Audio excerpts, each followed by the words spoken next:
Financial year 18-19 के एसएससीज को bulk में जीएसटी नोटिसेस सर्व किए गए हैं। आखिर ये जीएसटी नोटिसेस हैं क्या? इनका रिप्लाई कैसे करें?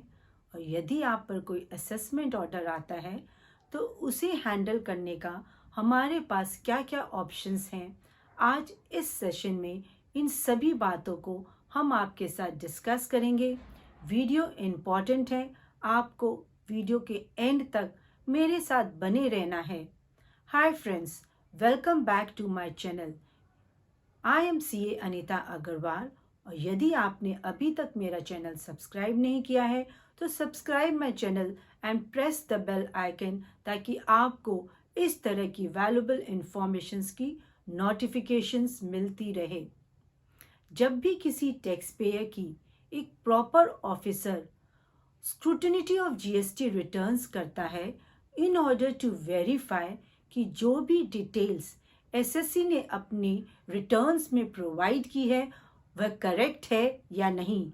यदि उन जीएसटी रिटर्न्स में कोई भी डिस्क्रिमिनेसीज पाई जाती है तो वो एसएससी को जीएसटी एएसएमटी 10 में इंटीमेट करता है। एसएससी यदि अपनी गलतियां को मानता है, वह स्वीकार करता है कि उससे चूक हुई है और जो भी उसकी tax liability along with interest बनती है उसे उसकी वह वॉलंटरी पेमेंट थ्रू DRC 03 करता है और प्रॉपर ऑफिसर को इसकी इंटीमेशन प्रोवाइड कराता है। लेकिन अगर एसएससी के हिसाब से उसकी जीएसटी रिटर्न्स में कोई भी डिस्क्रिमिनेसीज नहीं है, उसने अपनी सारी रिकंसिलेशन विद बुक्स अपनी GSTR 1, 3B, 2B से की है और वह इस नतीजे पे पहुंचा है कि उसकी जीएसटी रिटर्न्स में कोई भी डिस्क्रिमिनेसीज नहीं है, वह अपना proper reply with explanation and documentary evidence with in a period of 30 days ASMT 11 में प्रॉपर ऑफिसर को प्रोवाइड करवाता है। अब प्रॉपर ऑफिसर यदि उसके एक्सप्लेनेशन और रिप्लाई से सेटिस्फाइड है तो वह एसएससी को ASMT 12 में इंटीमेट करता है और उस तरह वह प्रोसीडिंग्स ड्रॉप की जाती है। लेकिन यदि प्रॉपर ऑफिसर एसएससी के रिप्लाई से सेटिस्फाइड नहीं है तब या तो वह under section 65 of CGST act audit initiate करेगा या अंडर सेक्शन 66 स्पेशल ऑडिट जहां जीएसटी ऑफिसर्स चार्टर्ड अकाउंटेंट या कॉस्ट अकाउंटेंट नॉमिनेट करते हैं in order to conduct the special audit, या under section 67 inspection search and seizure against the SSC initiate की जाएगी, या फिर show cause notice under section 73 for non-fraud cases and under section 74 for fraud cases SSC पर issue किए जाते हैं।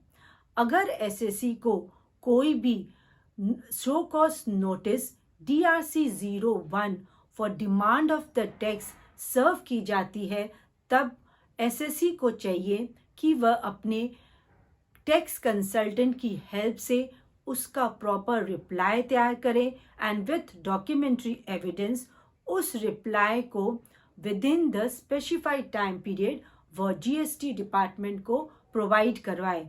यदि उसने ऐसा नहीं किया, या तो उसने रिप्लाई ही नहीं दिया या फिर उसका रिप्लाई अनसेटिस्फैक्ट्री है, in both these cases GST department will serve a assessment order DRC 07 on the SSE। जब भी आप पर कोई भी असेसमेंट ऑर्डर सर्व किया जाता है तब आपके पास 3 ऑप्शंस होते हैं, या तो आप उसे एक्सेप्ट करें और जो भी इंटरेस्ट टैक्स या पेनल्टी आपकी बनती है आप उसकी वॉलंटरी पेमेंट अपने जीएसटी पोर्टल पे जाके आउटस्टैंडिंग डिमांड में उसकी पेमेंट करें, या फिर सेकेंड ऑप्शन है कि आप अपील में जाएं। यहाँ आपको at the time of making application of appeal 10% of the disputed tax का अमाउंट डिपॉजिट कराना होता है। और थर्ड ऑप्शन है, आप under section 161 of the CGST act you can go for rectification of order.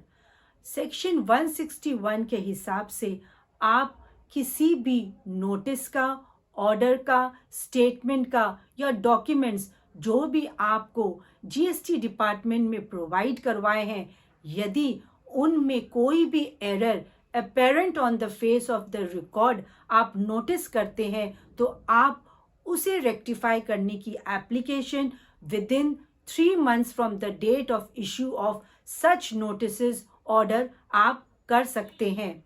In rectification of errors को कोई भी GST ऑफिसर भी CO मोटो कर सकता है, अगर वह यह चीज़ उसके ध्यान में आ जाती है कि उससे वह एरर हुआ है, वह उसे CO मोटो भी उस एरर को रेक्टिफाई कर सकता है।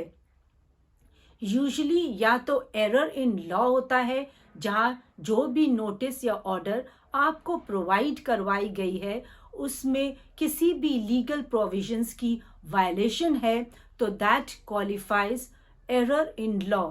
या फिर आपको जो भी डाटा या इंफॉर्मेशन GST ऑफिसर ने प्रोवाइड किया है थ्रू नोटिस और ऑर्डर, और उसमें कोई भी उस डाटा या इंफॉर्मेशन में आपने एरर नोटिस किया है, तो that qualifies the error in fact, या फिर कोई भी क्लेरिकल या अर्थमेटिकल एरर हो सकता है।